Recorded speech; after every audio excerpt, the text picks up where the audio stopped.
Bueno, la abogada Bárbara Zamora ha dado la tercera llamada, de tal suerte no nos queda más que empezar. Muchas gracias por estar aquí.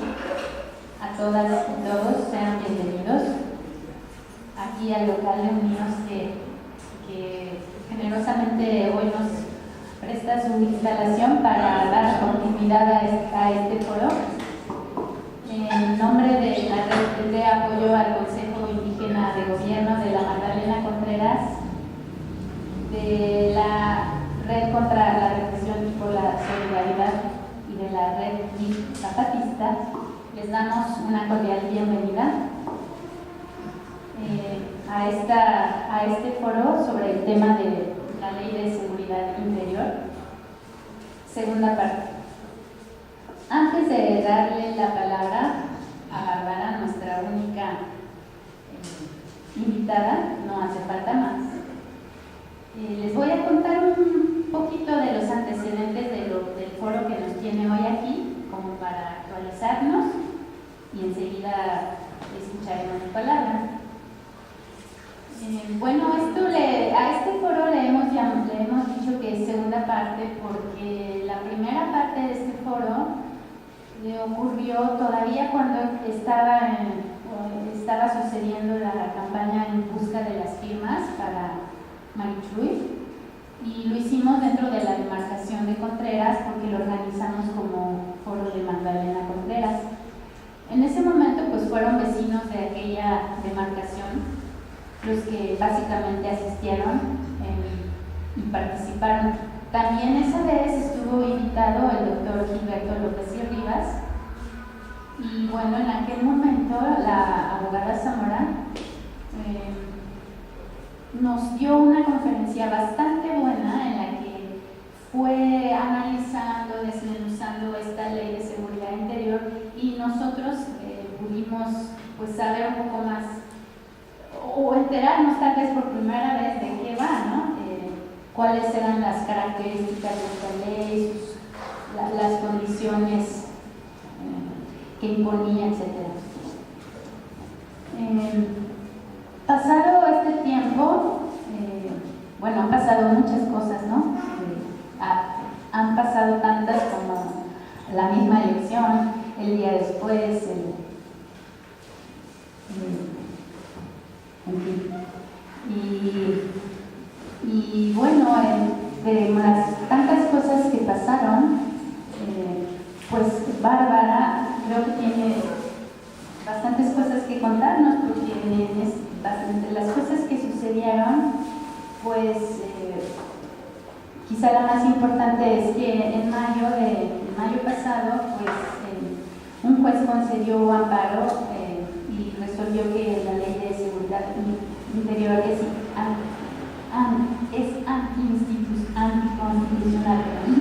anticonstitucional, y este amparo fue trabajado por el bufete jurídico y por la abogada Bárbara, que está a mi lado. Entonces creo que es realmente importante que ella nos pueda contar qué pasó, qué hizo y cómo fue que este amparo pudo ser fallado en favor y declararla constitucional esta ley.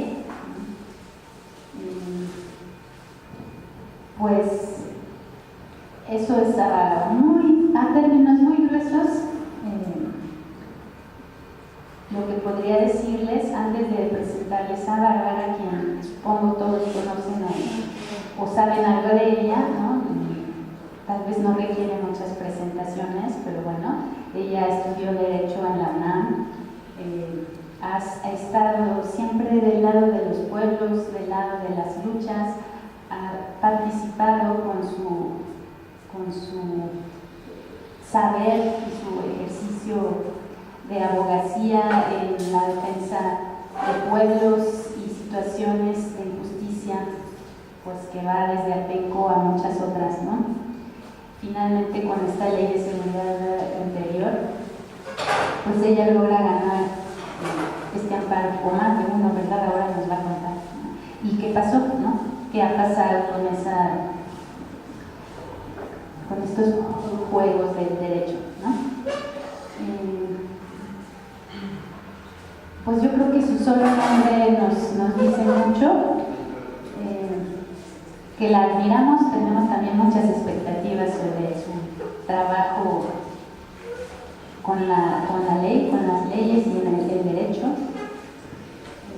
Hemos aprendido de este camino del CIR y más antes, ¿no? que hay como dos líneas paralelas que deberán juntarse en algún momento, que se juntan intermitentemente, ¿no? Que es por un lado la organización de los pueblos o los grupos,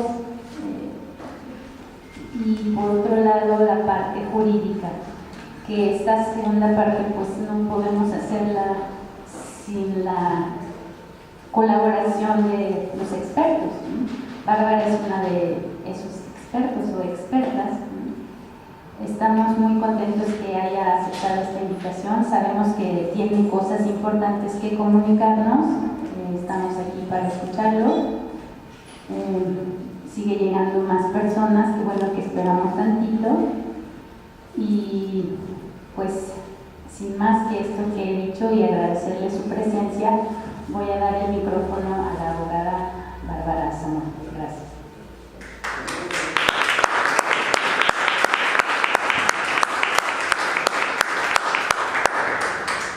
Pues muchas gracias a los organizadores, Claudia Torres y su equipo, bueno, todo el equipo de Contreras, y gracias a Unidos por recibirnos aquí y darnos hospitalidad para realizar el evento.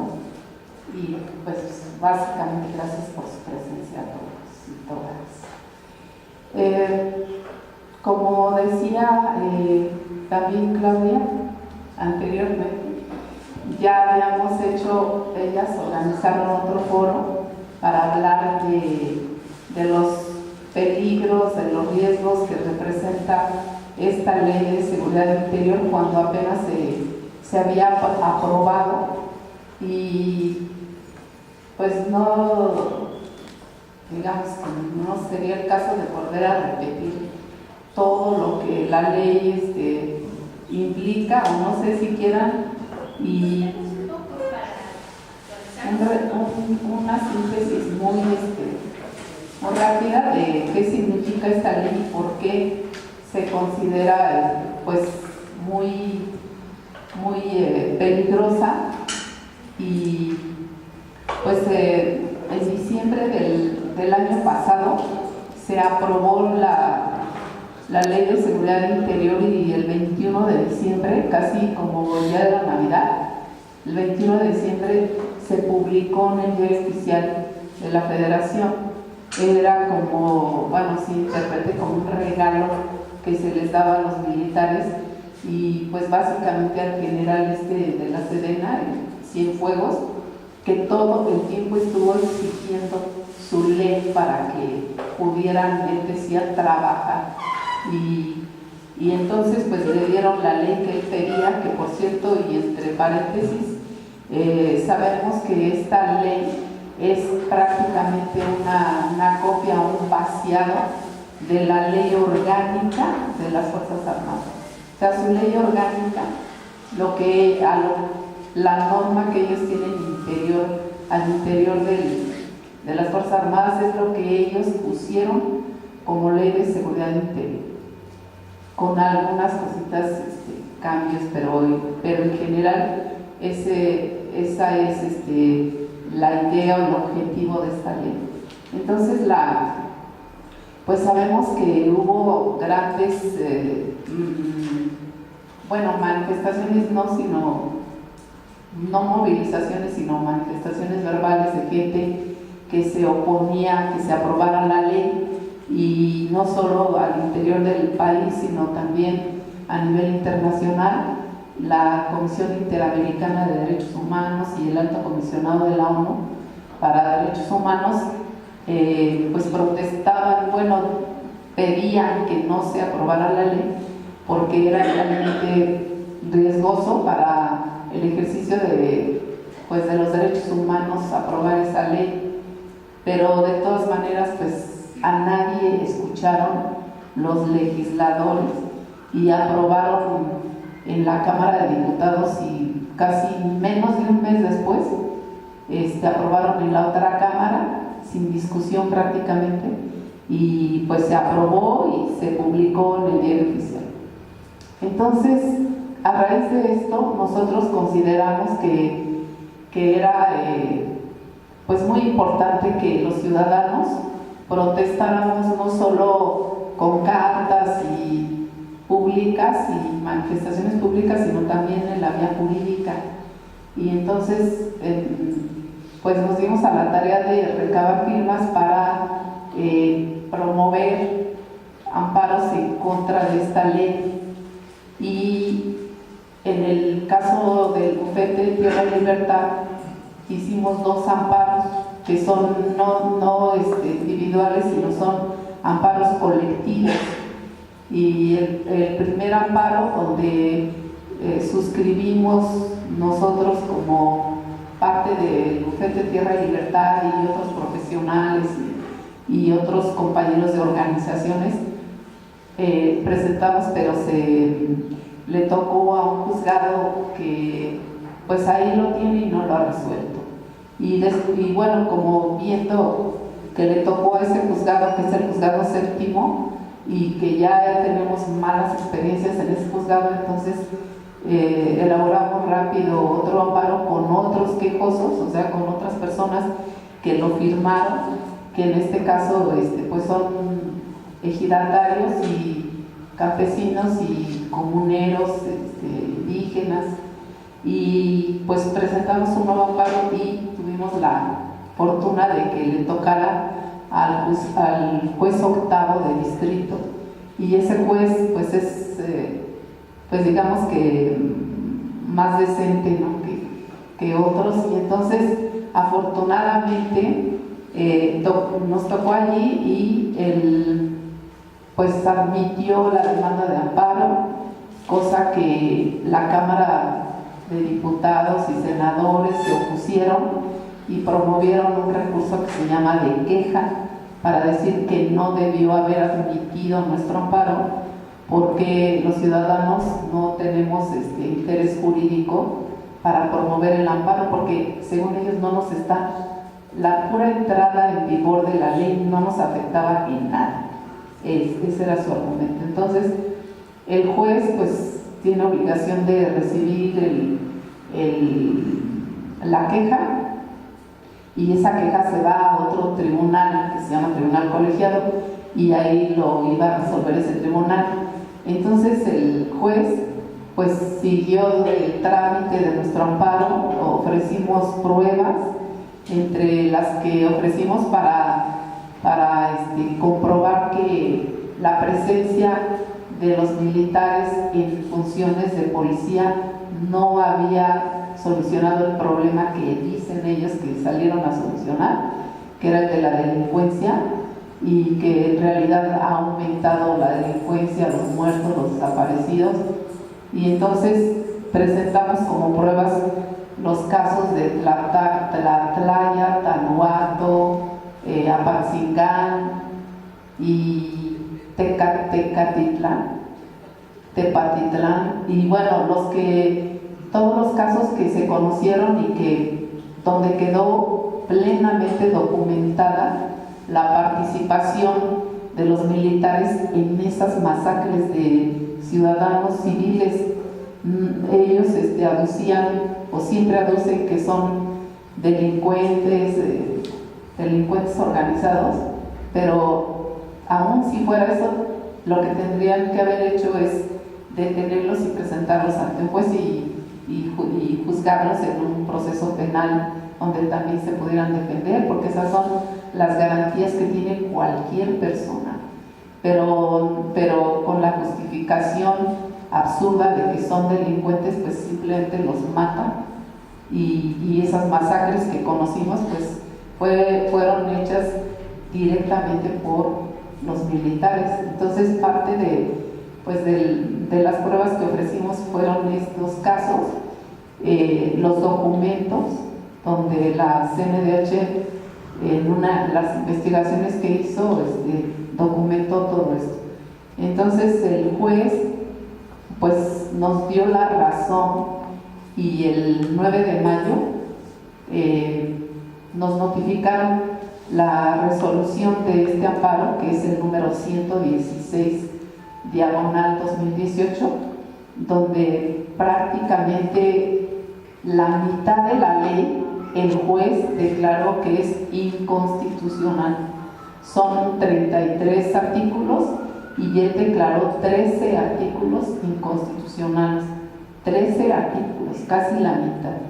Entonces, ¿por qué nosotros algunos de los argumentos que hicimos valer en la demanda, pues es precisamente que violaba varios de los garantías y derechos humanos que están reconocidos en la Constitución, como el artículo primero, el 14, el 16, el 20, el 21, prácticamente todos, ¿no? El 29, el 129, porque pues son las garantías básicas, que son las de legalidad y las de seguridad jurídica, y el artículo primero es el que establece que no se pueden restringir ni suspender ninguno de los derechos que están reconocidos en la Constitución ni en los instrumentos internacionales de derechos humanos, solo en los casos en que específicamente la Constitución dice pues que en qué casos se pueden restringir esos derechos. Pero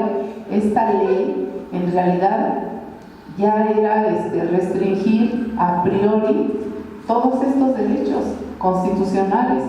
¿Y cómo no nos iba a afectar la mera entrada en vigor de esta ley si ya establecía una serie de limitantes a todos estos derechos constitucionales que están previstos en los artículos que mencioné ahora?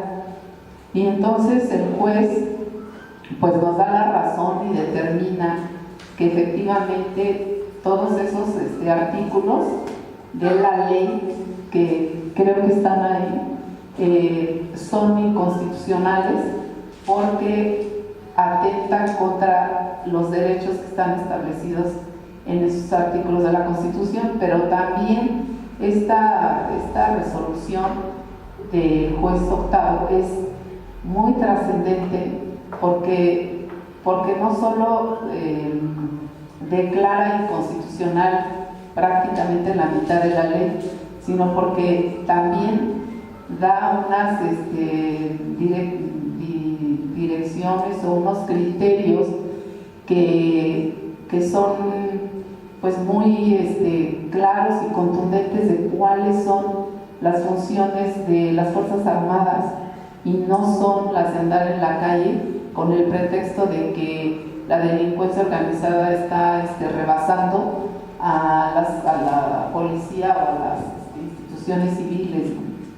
El juez dice que solo en casos excepcionales, como establece el artículo 29 de la Constitución, se puede pedir la intervención de las Fuerzas Armadas, pero esa excepcionalidad no puede hacerse permanente a través de esta ley, porque esta ley, esas excepciones ya no era excepción, ya era la regla, ya era permanente la presencia y la actuación de los militares y de la Marina en funciones de, entre comillas, investigación de los delitos, cosa que no podía pues considerarse legal porque es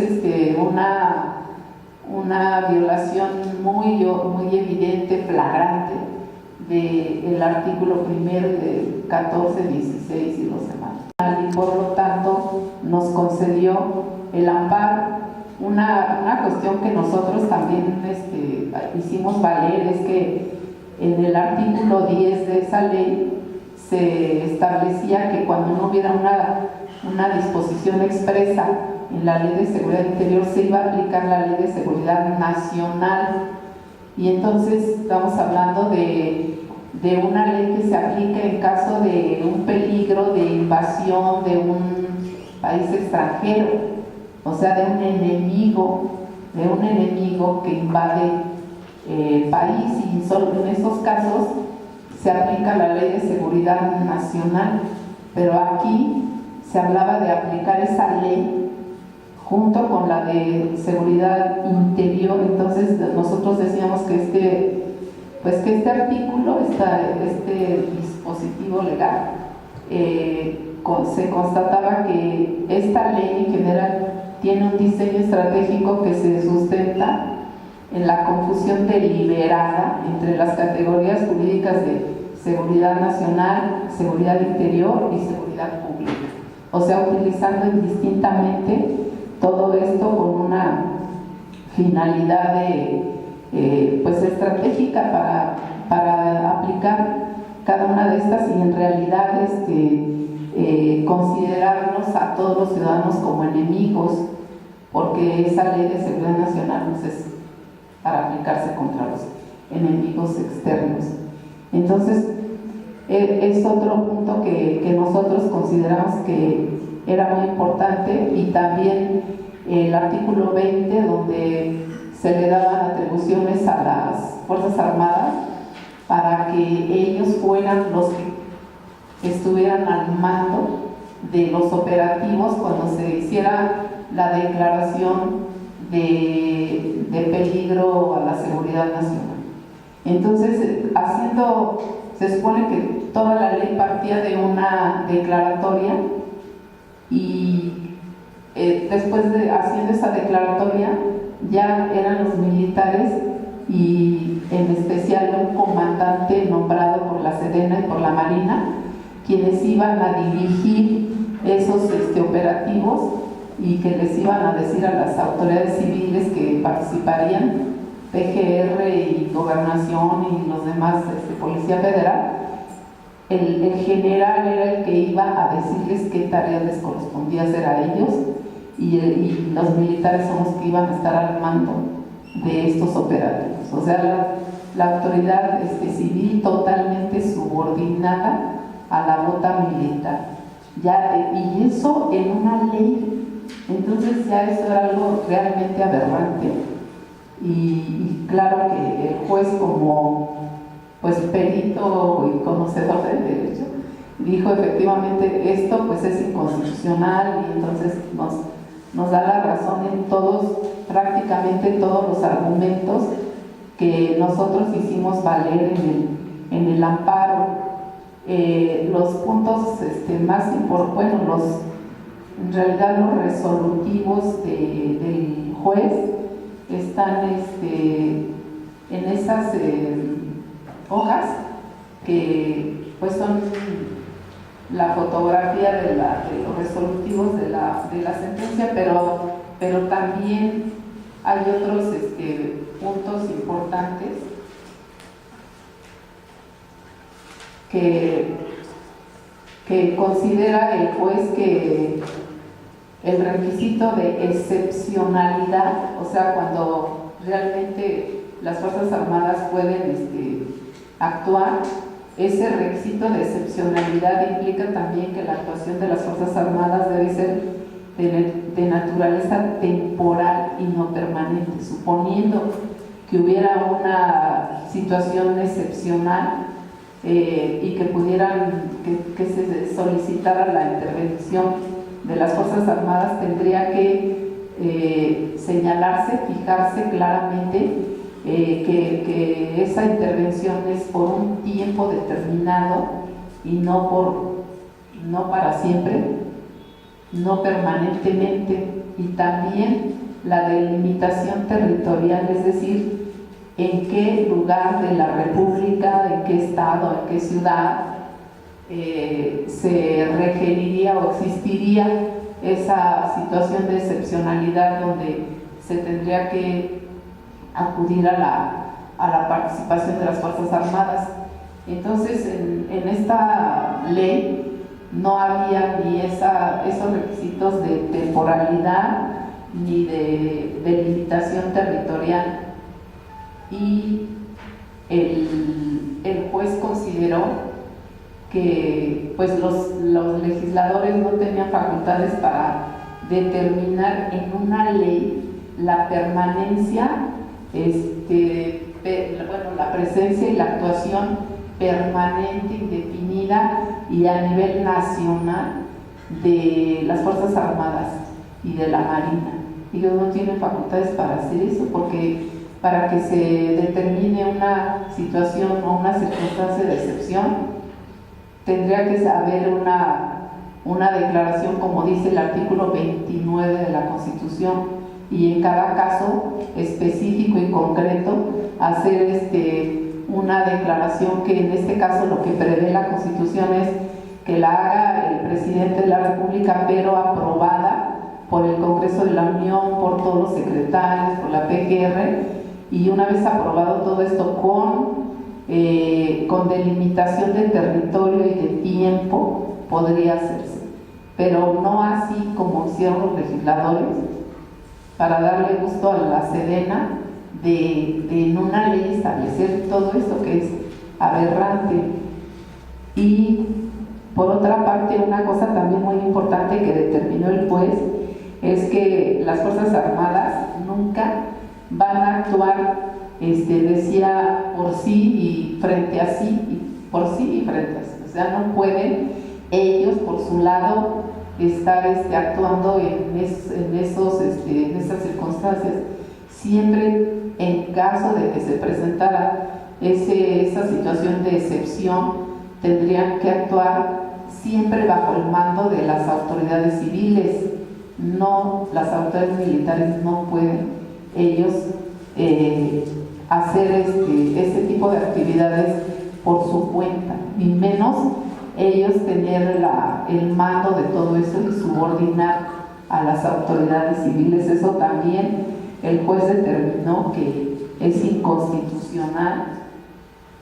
Y otra parte también muy importante es que la ley también establecía que toda la información relacionada con estos operativos, toda era considerada de seguridad nacional y por lo tanto secreta, y no podía tener acceso los ciudadanos a esa información para saber qué operativos hicieron, por qué, dónde, cuánta, o sea, exactamente en qué consistió ese operativo, porque todo era considerado de seguridad nacional y reservado. Entonces eso también el juez determinó que es inconstitucional, porque al contrario, las Fuerzas Armadas tienen que estar abiertas al escrutinio público de los ciudadanos y tienen que, digamos, rendir cuentas de su actuación, porque no son unas fuerzas autónomas, especiales, que no le tengan que rendir cuentas a nadie. Eso pues no es legal, no es constitucional, y eso también se determinó que en caso de que se diera la situación de excepción y se requiriera la actuación de las Fuerzas Armadas, su actuación, todas las tareas que llevaran a cabo tienen que ser conocidas, esa información tiene que ser conocida y estar en posibilidades de que cualquier persona pueda acceder a esa información.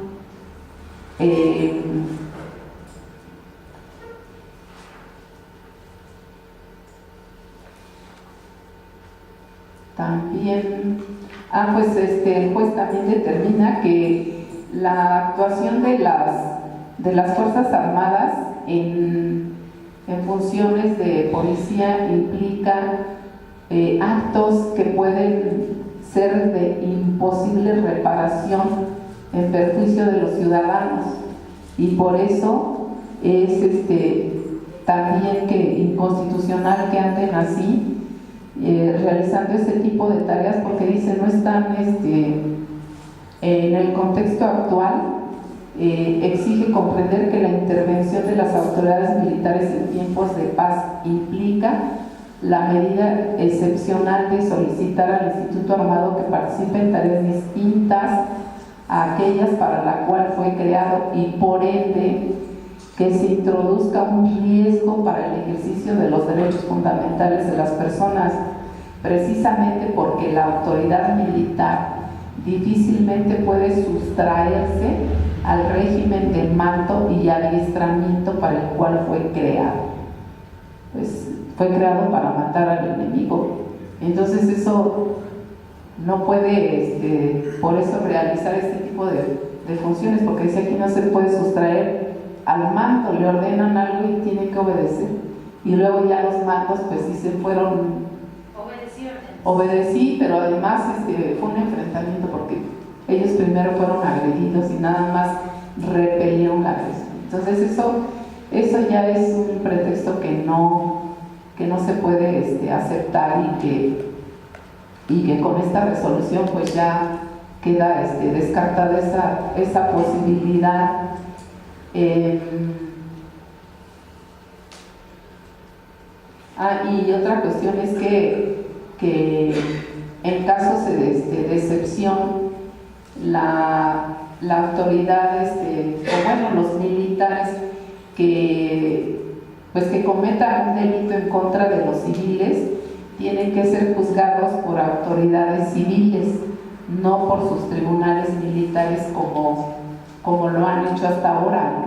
Que cuando se prueba que ellos tuvieron la responsabilidad en determinados crímenes, lo que dicen es que pues ellos tienen sus tribunales y van a ser juzgados ahí, pero pues nunca sabemos si realmente son juzgados, qué sentencias les aplican y sobre todo la reparación del daño que prevé pues para los ofendidos o para las víctimas, pues eso nunca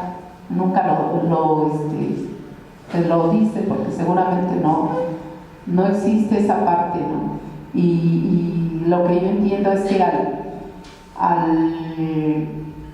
al aducir que ellos tienen sus propios tribunales, simplemente es para encubrir los crímenes que realizan y bueno, protegerlos, encubrirlos, y cosa que en esta resolución pues dice que no deben ser tribunales militares, sino tienen que ser los tribunales civiles, donde se someta a proceso a los militares que cometan este tipo de delitos, porque son delitos, no pueden, o sea, homicidio y lo demás no pueden justificarse por los que no quieren que se sigan resolviendo más amparos en este sentido, de darle la razón a los ciudadanos y de declarar inconstitucional la ley de seguridad interior.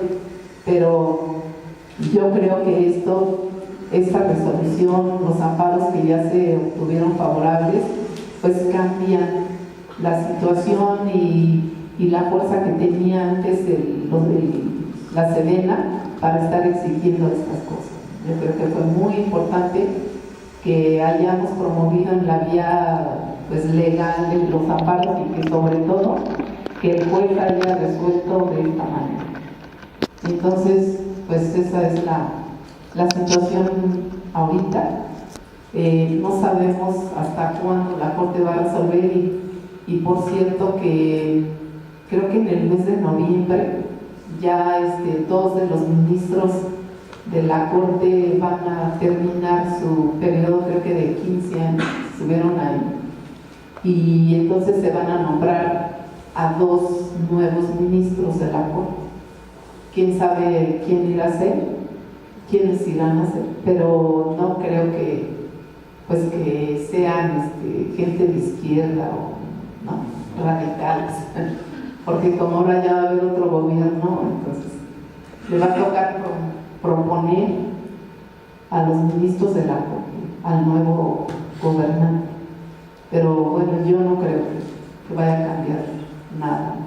Entonces yo pienso que hay que pues insistir en que se respete ya la decisión del juez, no solo porque el juez la haya dicho, sino porque realmente es evidente que va en contra de todos estos artículos de la Constitución y que sí nos reduce, nos restringe, nos limita todos nuestros derechos humanos que están reconocidos en la Constitución, y como dice el juez, introduce un riesgo muy importante de no poder ejercer nuestros derechos ciudadanos y más aún introduce un peligro de realizar actos ya de imposible reparación para los ciudadanos, como es pues, los homicidios. Ya ahí no se puede reparar nada, no se puede restituir la vida. Entonces, pues creo que pues debemos pues estar al pendiente y insistir en que esta ley pues ya se haga una declaración general de inconstitucionalidad, que eso lo puede hacer la Suprema Corte. Una vez que se han resuelto estos amparos, la Corte puede hacer una declaratoria general de inconstitucionalidad y ya no se le tendría que aplicar a nadie, sean los quejosos o no quejosos, esta ley ya no se aplica. Pues eso sería todo lo que tengo que comentar. Gracias.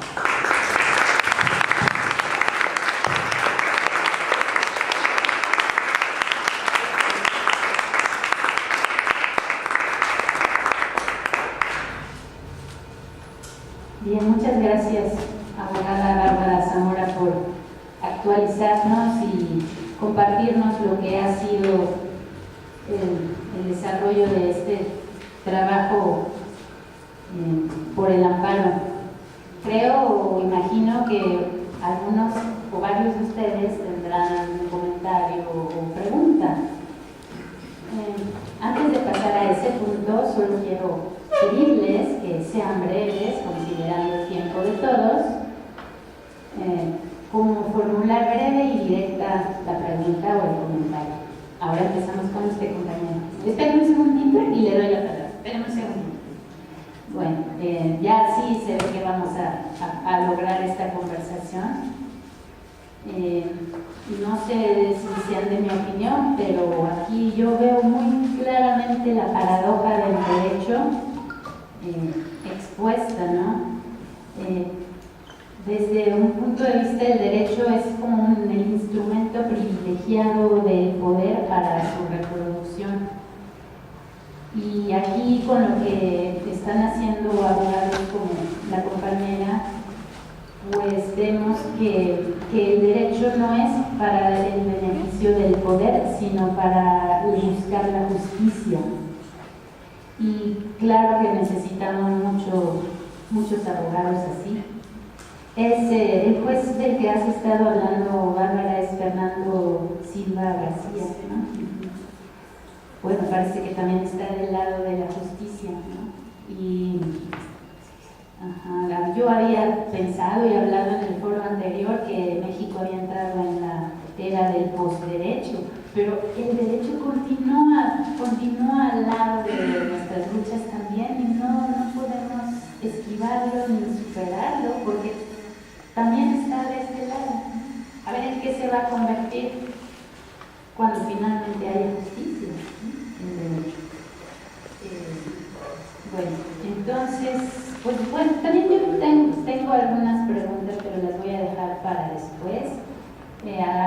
¿Estás de acuerdo que hacemos como un grupo de preguntas y luego viene de este lado el micrófono?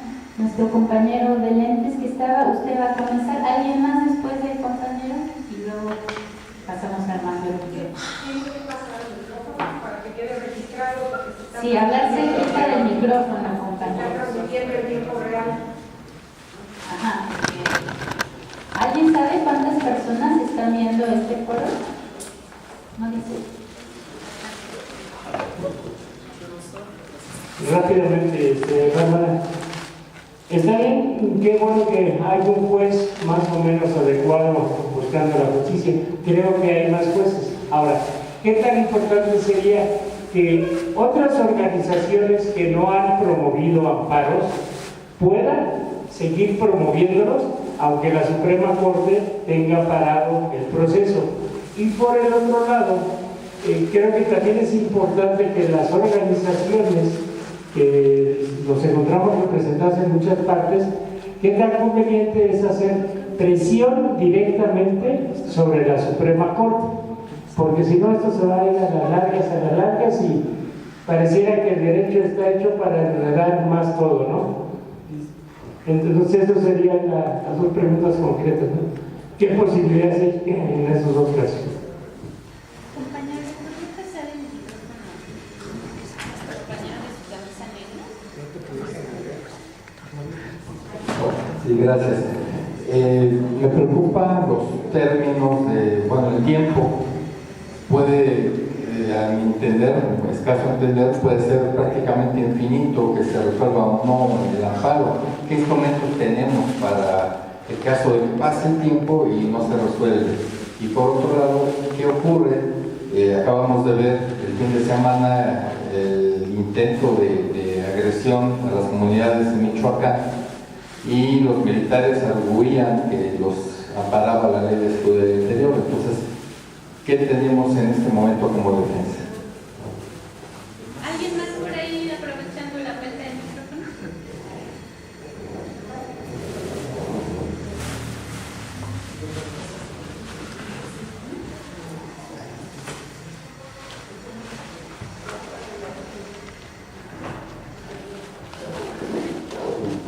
Mi pregunta es cortita. De los 33 artículos, dijo, solo 13 fueron declarados inconstitucionales.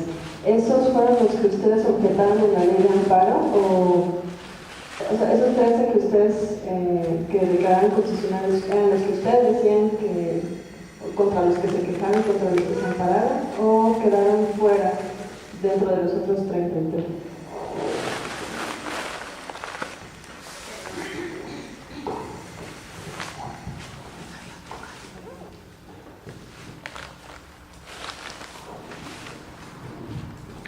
Es que si más personas u organizaciones pueden promover amparos, no. Ya no, porque serían extemporáneos, ya no. Era 30 días a partir de que se publicó en el diario oficial y se publicó, como comentamos, el 21 de diciembre, ya muy cerca de la Navidad.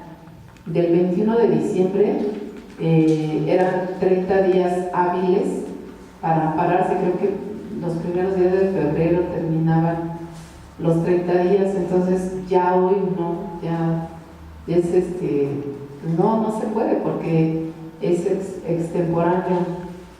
Ya sería inútil hacer el escrito y presentarlo porque pues ya estamos completamente fuera de tiempo.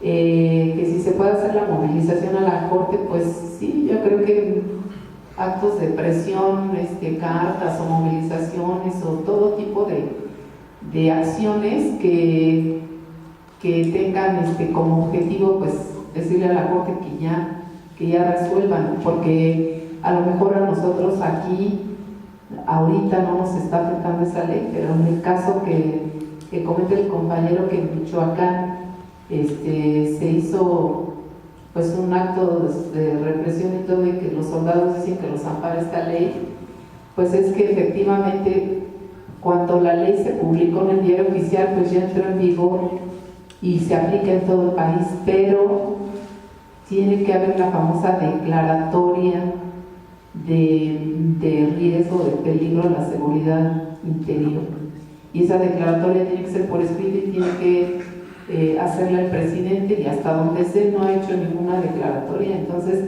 eso que dice los soldados es ilegal, porque tal vez la ley sí está ahí, pero tendrían que traer su orden, su autorización o la declaratoria esta firmada por escrito por el presidente, donde les diga que se requiere su presencia por un acto de excepcionalidad y en qué lugar y todo, en qué lugar y por qué tiempo. Eso es lo que se tiene que hacer en todos los casos en que ellos estén actuando y escudándose en la ley esta. Sí, ahí está la ley, pero no es solo que ya entró en vigor y ellos digan me ampara la ley, no, porque hay otros requisitos que tienen que cumplir. Entonces sí sería conveniente pues hacer una campaña de movilización o de todo tipo de acciones para decirle a la Corte que ya resuelva. ¿Qué pasa si no se resuelven los amparos y ahí se quedan? Sí se van a resolver, pero hasta que la Corte resuelva lo que comenté, las acciones de inconstitucionalidad y las otras, ¿no? Las controversias constitucionales Entonces, pues para eso es, digamos que también serviría para eso la movilización, para pues que resuelva y que, imagino que todo lo que está pendiente de resolver, después se va a resolver conforme a lo que ellos digan. Ya ahí no va a contar el criterio del juez, sino el criterio de los ministros de la Corte. Y ahí es donde también vemos que pues lo del criterio y la autonomía de los jueces pues es ficticio, porque aquí es muy evidente que ellos, o sea, los ministros de la Corte, es una orden de no resuelvas hasta que yo te diga cómo resolver, porque de acuerdo a al criterio de la Corte es cómo van a aplicar eso todos los jueces que tengan amparos pendientes de resolución.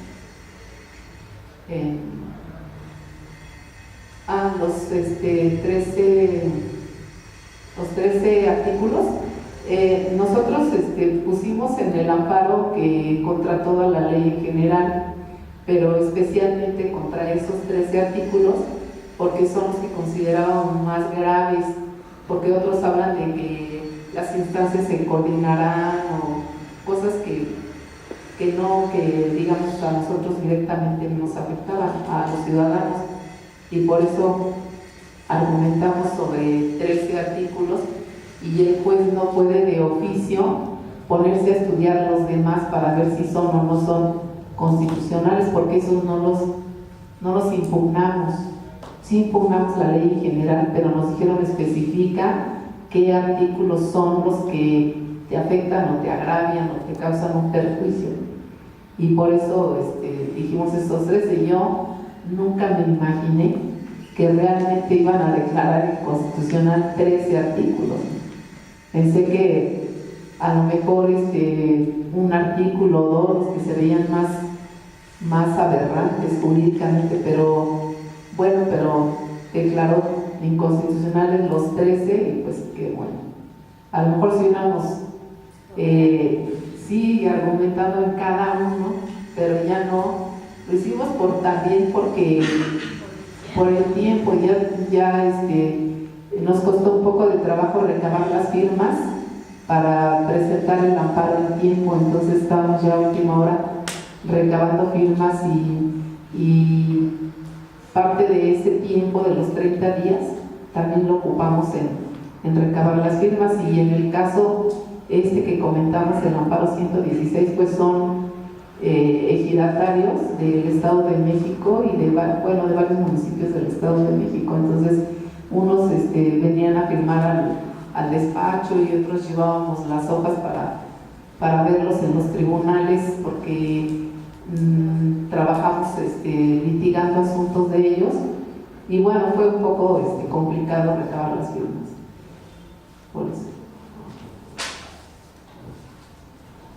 Entonces, con lo que nos acabas de decir, yo entiendo que todavía seguimos en peligro.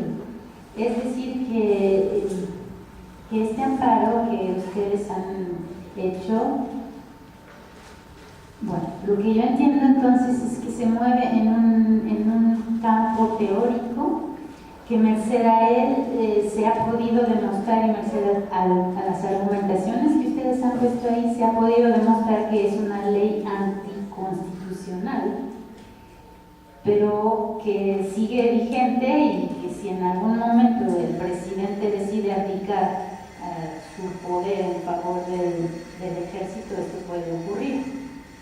Así es, ¿no? Sí puede ocurrir, pero con todos los requisitos que... Ajá, como has dicho, que se necesita la declaratoria. Bueno, en este sentido, pues yo te pregunto, ¿cómo tú ves si se consolida la entrada del nuevo gobierno, cómo ves el futuro de la ley si llegase a ser fortalecida y a seguir, o puede acaso morir, ¿no? O perder fuerza? Gracias. Qué rico cafecito. Bueno, ¿sí quedó clara mi pregunta, Bárbara? Sí.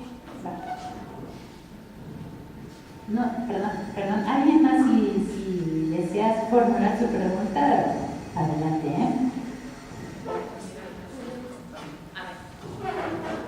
Entonces pasamos el micrófono otra vez de este lado, del otro lado, a ver, a Ryan. Bueno, sí, mi pregunta pues es más o menos como lo que había dicho esta Ana Clova, como en ese sentido de ¿qué pasaría en dado caso que no se obtuvieran los suficientes votos para que se anulara la ley? O sea, si no se consiguen los votos, se anularía como parcialmente, se cancelarían algunos artículos, o como ¿qué sería lo que quedaría después de la votación? ¿De la votación de la Suprema Corte o de la... Ay, no sé. A ver,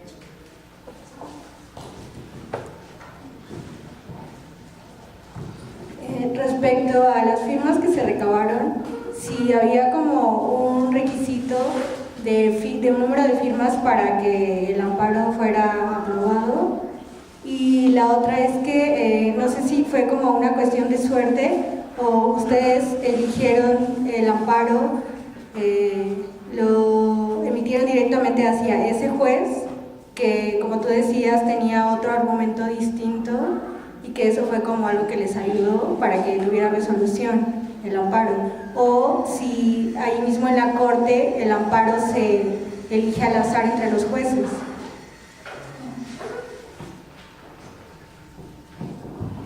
¿Alguien más?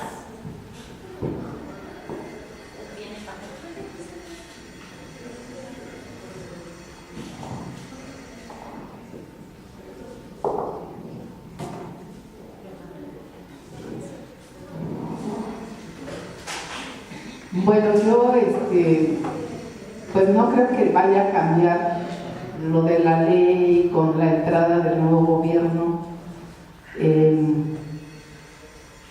Es una cosa muy pues de fondo de este grupo de poder muy importante, muy fuerte o muy poderoso que son los militares, y que desde que los sacaron a la calle pues han ido adquiriendo más y más y más poder, y entonces al grado o al punto de que su ley orgánica es la Ley de Seguridad Interior. Eso ya, o sea, es como imponer la ley militar pero disfrazada de Ley de Seguridad Interior, como para proteger a los ciudadanos, cosa que también se me olvidó comentar, pero de los 30 y tantos artículos de esa ley, ni uno solo habla de combatir la delincuencia, ni que es para combatir los delitos, ni de delincuencia organizada, ni de delincuencia común. Nunca menciona la palabra delincuencia. Habla de actos de resistencia, que es otra cosa muy diferente. Entonces, ¿de qué se trata esta ley? No es realmente para combatir la delincuencia. Entonces, ahorita se les ha bajado un poco esa ínfulas que tenían, ¿no?, con esta resolución del juez, porque como quiera, pues es el Poder Judicial, es un juez federal, está muy sustentada, muy argumentada la resolución del juez. Entonces, pues un poco se han calmado, pero realmente no creo que esta ley vaya a desaparecer con el nuevo gobierno. Y por otro lado, pues la Corte, lo que yo creo que como ciudadanos deberíamos exigir es que la Corte haga una declaratoria de constitucionalidad general, porque ya hay resolución, no solo nuestro amparo se resolvió, creo que en ese juzgado resolvieron otros 12 amparos o 18. Entonces, si ya hay una cantidad determinada de amparos resueltos en el mismo sentido, la Corte puede hacer una declaratoria general de inconstitucionalidad y esa ley ya no se aplicaría a nadie. Entonces, creo que la vía jurídica o lo que procedería es exigir eso, que se haga una declaratoria general de inconstitucionalidad por parte de la Suprema Corte, teniendo como antecedente y como base pues las resoluciones que ha dictado este juez, que han sido varias, pero también entiendo que en Guanajuato una juez también resolvió un amparo a favor.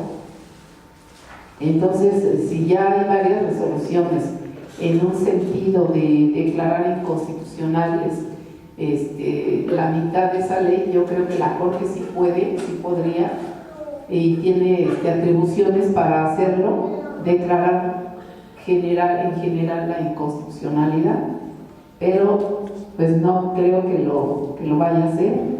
Claro que hay pues que pues pelear, ¿no? Como cuando iniciamos la demanda de amparo, pues yo no pensaba que nos iban a dar la razón en todo, y teníamos que utilizar ese instrumento que es el amparo, que es la única forma que los ciudadanos tenemos para defendernos de esos actos arbitrarios de la autoridad. Por eso el amparo es muy importante y sí tenemos que acudir a él, o sea, hacer uso de él, ¿no? De ese derecho.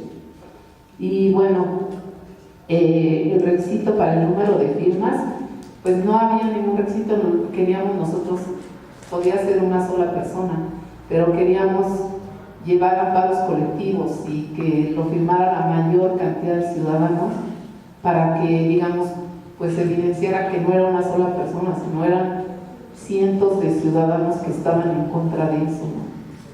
Y sí fue al azar el que nos tocara con ese juez, porque cuando se presenta la demanda lo meten a la computadora y se supone que por azar así se le cae a un juez o a otro, ¿no? No recuerdo ahorita, 16 o no sé cuántos juzgados son, pero pues le puede tocar a cualquiera.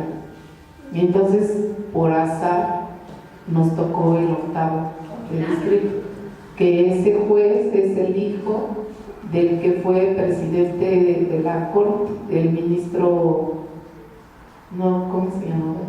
El que acaba de Silva Mesa, era un ministro más o menos, pues es su hijo de ese ministro, y pues ha tenido una resolución muy aceptable, ¿no? Muy decente.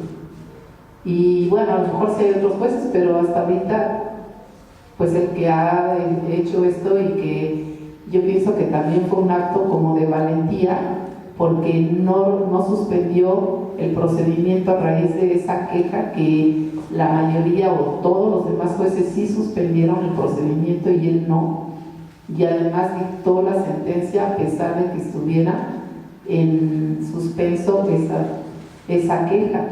Entonces seguramente tuvo pues reclamos o no sé qué tendría, pero él lo hizo, ¿no?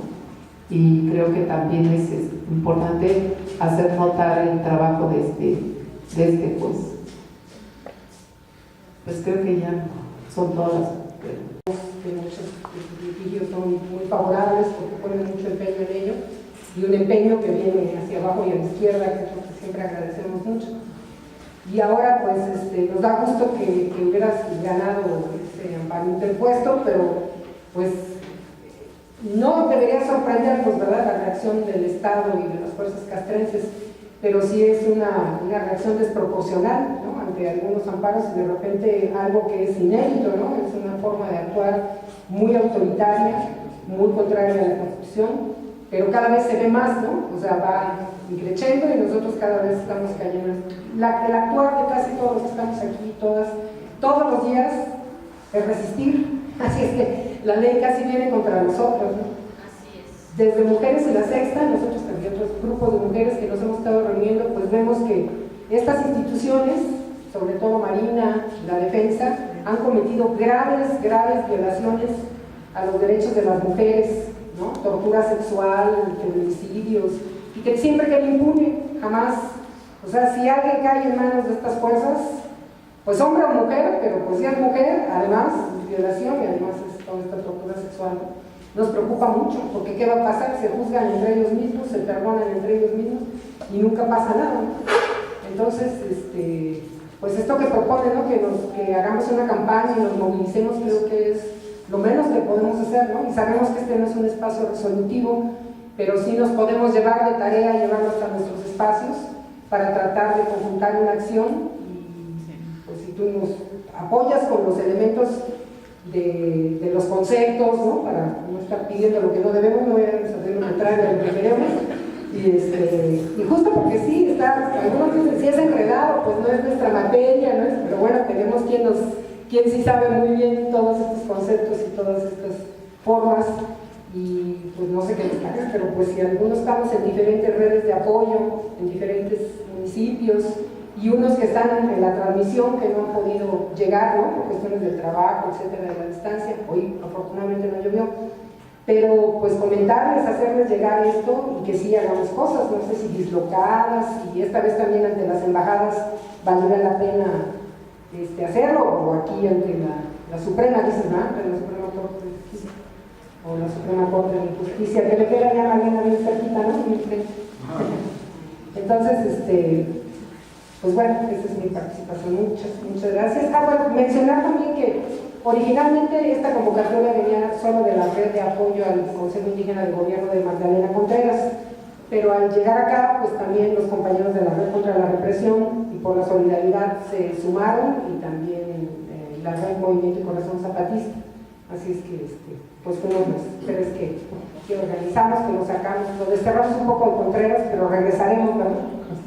Como está filmándose todo, también lo que pensamos es hacer una sesión a partir de estos materiales, y si tú estás de acuerdo, pues también si nos podemos compartir con otros compas para que sus espacios también puedan reproducir. Muchas gracias. Claro que sí. Creo que la compañera quiere decir algo.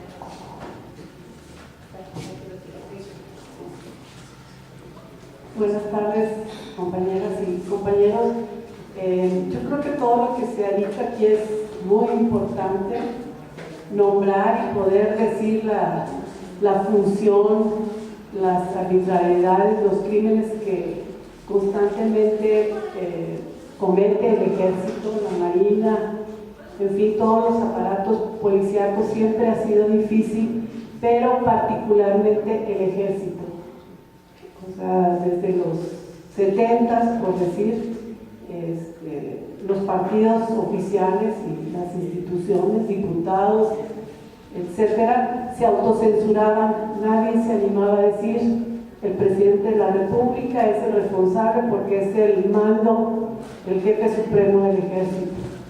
Y todavía sigue autocensurándose la gente. Nosotros podemos ver que son pocos las organizaciones o personas que se animan a poner el acento, a decirlo con claridad.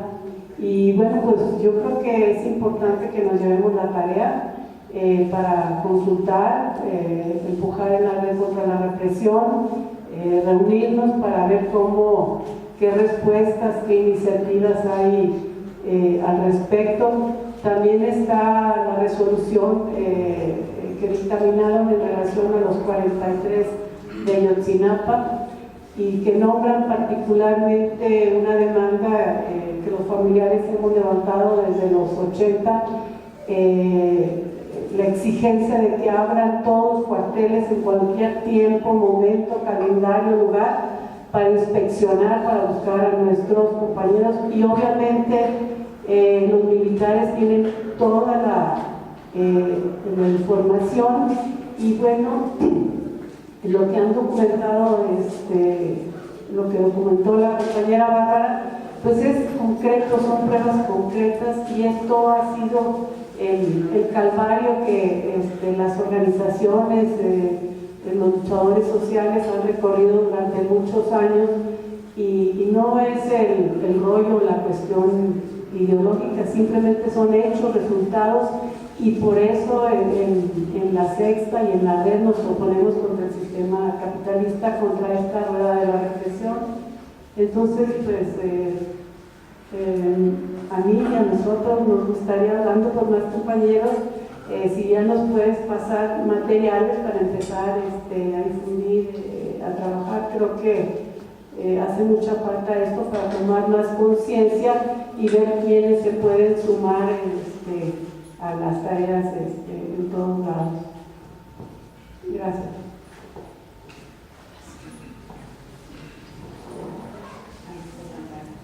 creo que hemos agotado comentarios y preguntas. ¿Sí o no? ¿No? Sí. Todavía una, Rosy va a tener. Pues entonces, en síntesis, bueno, tenemos que seguir insistiendo y no bajar la guardia, e insistir en que se haga una declaratoria general de inconstitucionalidad. Gracias, Bárbara. Eso supongo que se puede hacer por múltiples maneras, no necesariamente mediante un recurso legal, ¿cierto? O sea, No se entiende qué es. no nos podemos saltar el derecho. Bueno, pero ir buscando en ese sentido, ¿no? Yo creo que llegará un día que no haya más ejércitos, ni gente armada, ni gente que obedezca órdenes, sino que tenga criterio propio y haga el ejercicio de su libertad. Porque obviamente pues también quien obedece órdenes no es libre. Pero bueno, llegará ese momento, tenemos que seguir resistiendo y seguir informándonos. Vamos a escuchar un comentario, pregunta más y ya al final cierro pues y los agradecimientos necesarios, ¿no? Ahí va. Me tardé porque me quedé pensando en todo lo que comentaba y tratando de hilar con cosas que comentó la compañera. Entonces, ahorita yo entiendo que estamos hablando en un momento de la ley de seguridad interna, tratar de girarlo, no sé cómo se derogarla.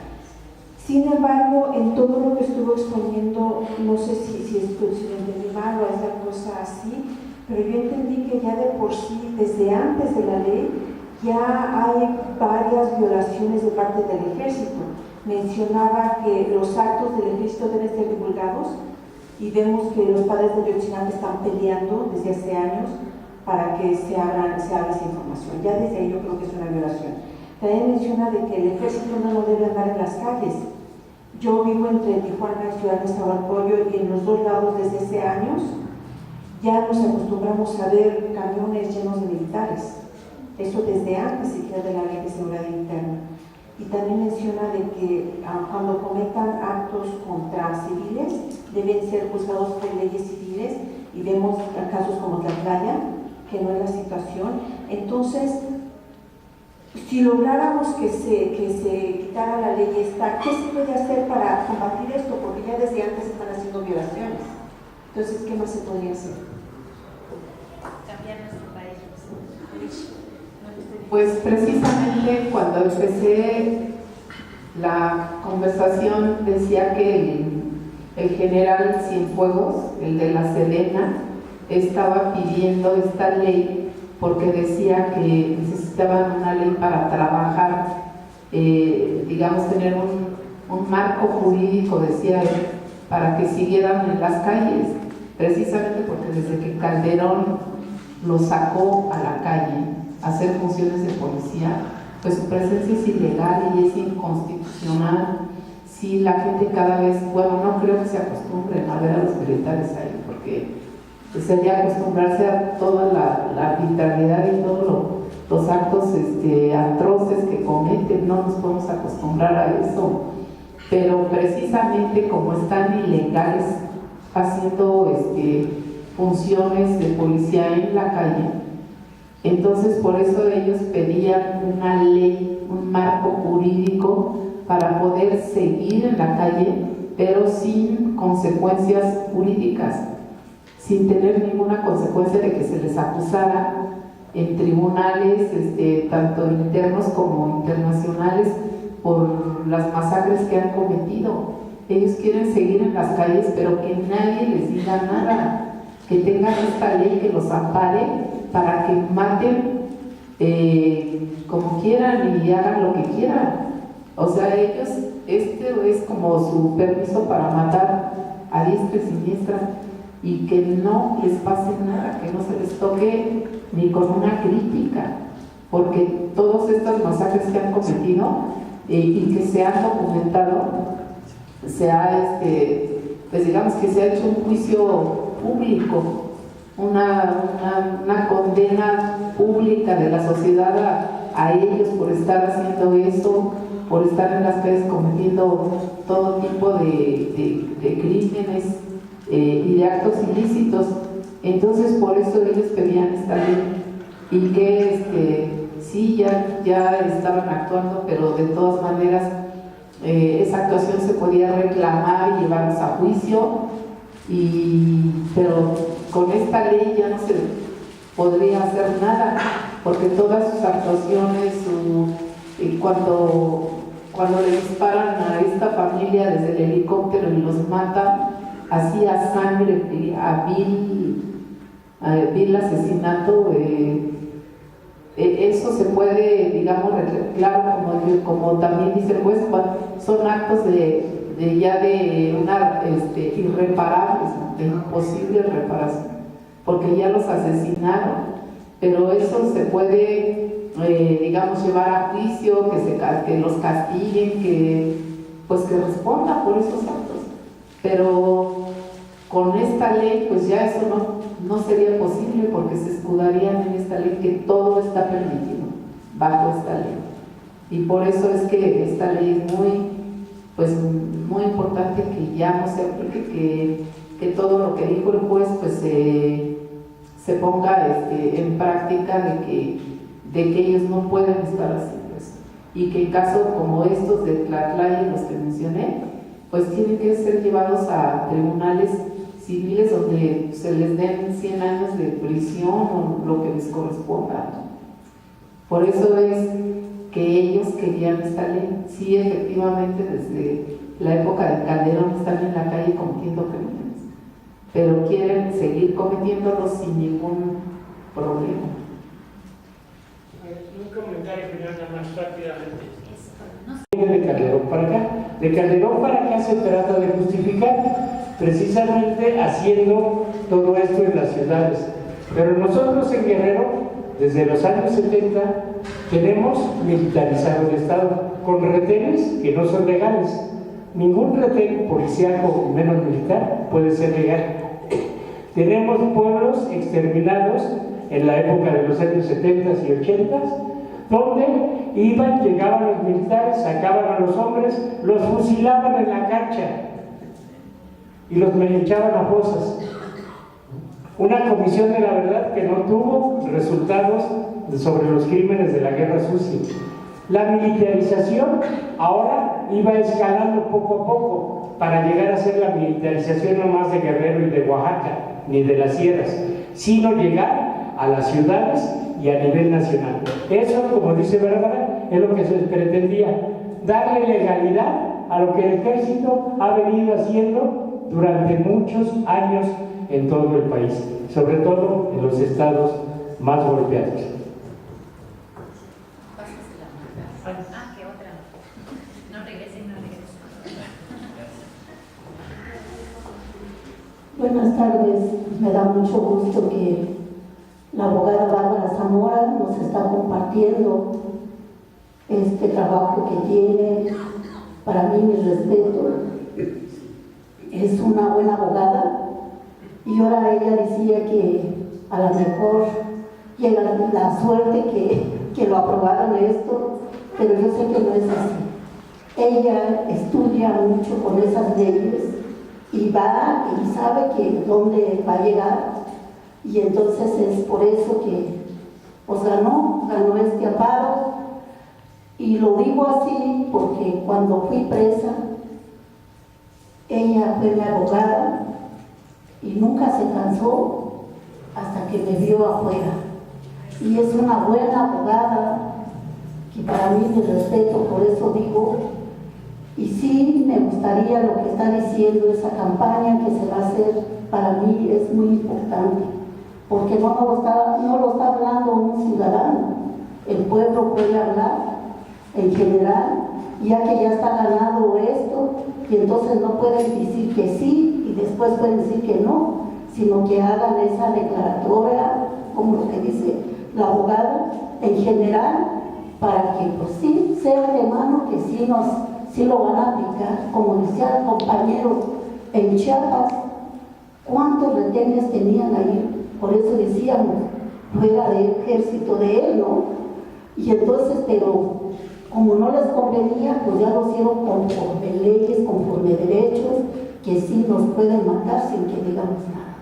Y entonces, pues muchas felicidades y de mi parte me dio mucho gusto de escucharla. Gracias. Gracias, Magdalena.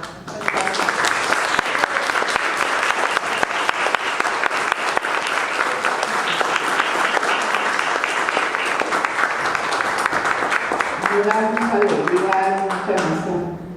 Las palabras de Magdalena, le agradezco muchísimo sus palabras generosas. No sé si alguien más va a preguntar o comentar.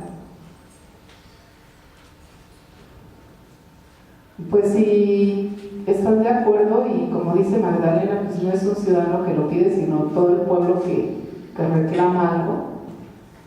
Y pienso que ahora, que bueno, yo no voté, nunca he votado, pero tenemos que exigir cosas que siempre hemos exigido, no porque ahora esté un nuevo gobierno, pues que la gente piense que va a hacer todo y pues yo ya no tengo que hacer nada, ni luchar, ni movilizarme, ni reclamar, porque todo lo va a hacer él. Yo pienso que no, que tenemos que seguir reclamando y exigiendo muchas cosas que, pues, que no se han resuelto, y